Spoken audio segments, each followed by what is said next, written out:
everyone, welcome to my channel. If you don't know me and this is the first video that you watch, I was a cabin crew with Ryanair. If you follow me on Instagram, you know that I resigned in September, but I worked with them for 6 months, and you might think this is not a lot, but I don't have statistics, but I'm pretty sure that it's more than the average since people in the environment resign pretty soon, especially with Ryanair.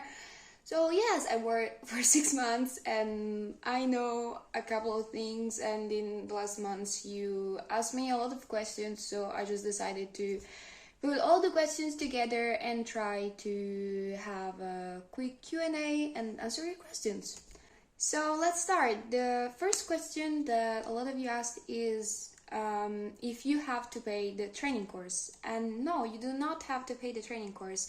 Actually, they give you 28 euros every day of the training, which is something around 140 euros every week. Some years ago you had to pay the training, but it's not like this anymore. You get money during the training, and it's not a lot, but at least you can pay the accommodation during the training, because you have to look for the accommodation by yourself and you have to pay it by yourself, so at least you have money to pay for it. So no, you don't have to pay for it. Actually, you receive money. The second most asked question is about the salary, and actually I'm here with my bulletin de salaire. I don't know how to pronounce it, I'm sorry. I've been in France for 6 months, but I haven't learned shit, so whatever. I have my salary here, and I honestly don't care about sharing my salary. I cannot put it on screen because it's like private information. I'm not sure I'm allowed to do this, but for sure I can tell you what it's written on here, so let's see. Okay, I need my glasses, sorry. So I have to say first of all that the numbers that I'm gonna say are for the base in Marseille. I was based in Marseille and this is my experience and this is what I'm gonna share, but Ryanair has different policy for the salary for every base. So if you're based in Portugal, you will be paid a different salary. If you're based in Italy, a different salary, and so on. So the numbers that I'm gonna say are just for the base in Marseille, and that's all. And actually I think that in the last month they changed something, because some of my colleagues got more, so I don't know if it's forever change or if it was just for that month, but probably something has changed. So what I'm gonna tell you is my experience, is what I received, and I cannot say more than this. So this is for the month of it's August, so the hours are from July, because you get paid the hours the month later. So in July I worked 98 hours and the maximum is 100, so I worked almost the maximum of the hours that I'm allowed to work as a flight attendant, and I got 1,406 euros in total. And let's see why this number. So the basic salary in Marseille is 854 euros. All this is without taxes, so you have to take away the taxes at the end. Then I got 836 euros of hours, like because every hour is paid 8 euros and 50,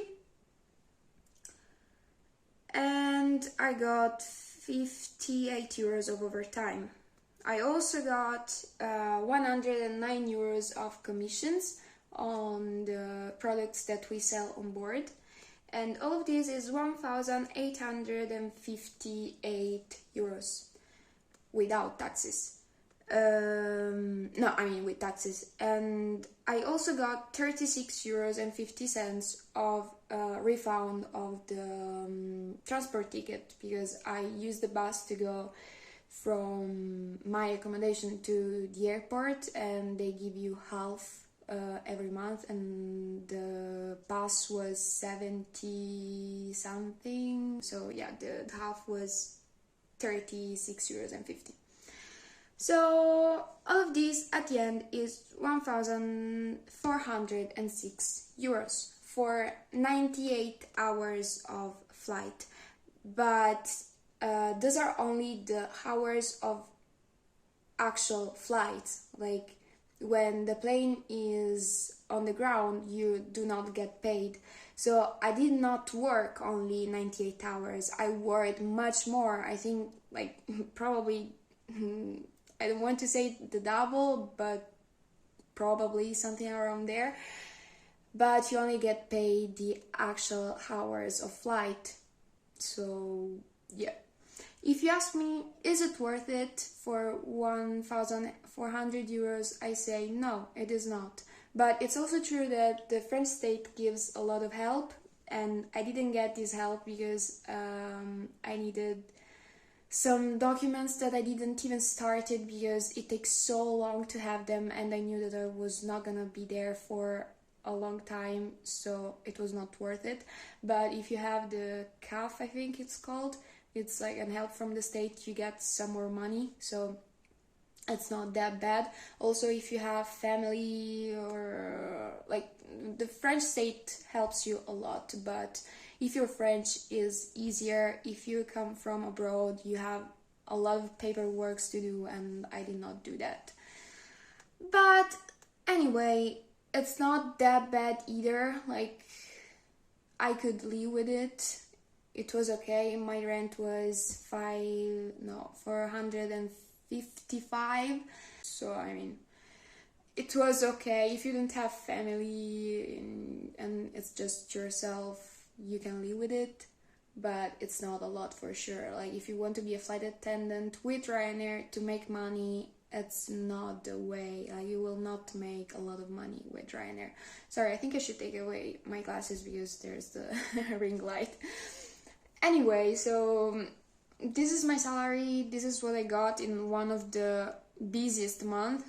I worked a lot, but other months I also got 1,200. The lowest salary I received was 1,200, so yeah, it's around, I think some of my colleagues got also 1,500. I never received it. The highest one was 1,450. And this is all. This is my experience. I don't know in other bases how the salary is, but in Marseille it was that one. And of course this is for a junior cabin crew, because if you are a number one, if you're a PU, the salary is higher, but you also have a lot of responsibilities, more that I did not want, so I didn't want to be a number one, honestly. But yeah, that's all. Then another thing that you asked is if we have the chance to see the places where we go, and the answer is no. I mean, it's not like long haul airlines where you go from a place to the other and you stay in this place for some days and then you come back. It's not like this at all.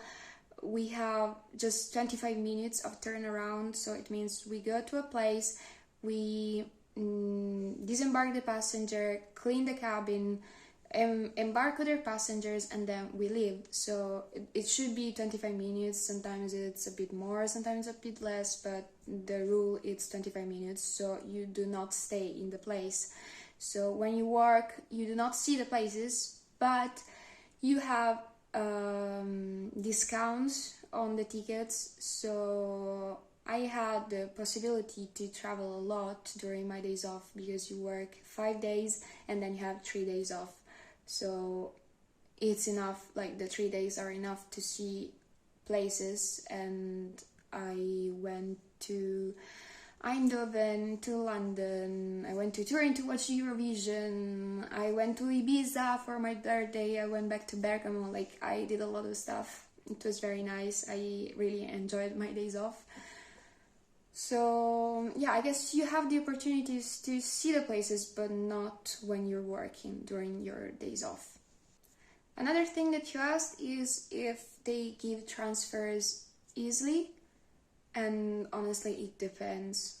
Like, if you're based in a big base like Bergamo, for example, they could give you a transfer like 3 days after you've started working if you ask for a small base where there aren't a lot of people.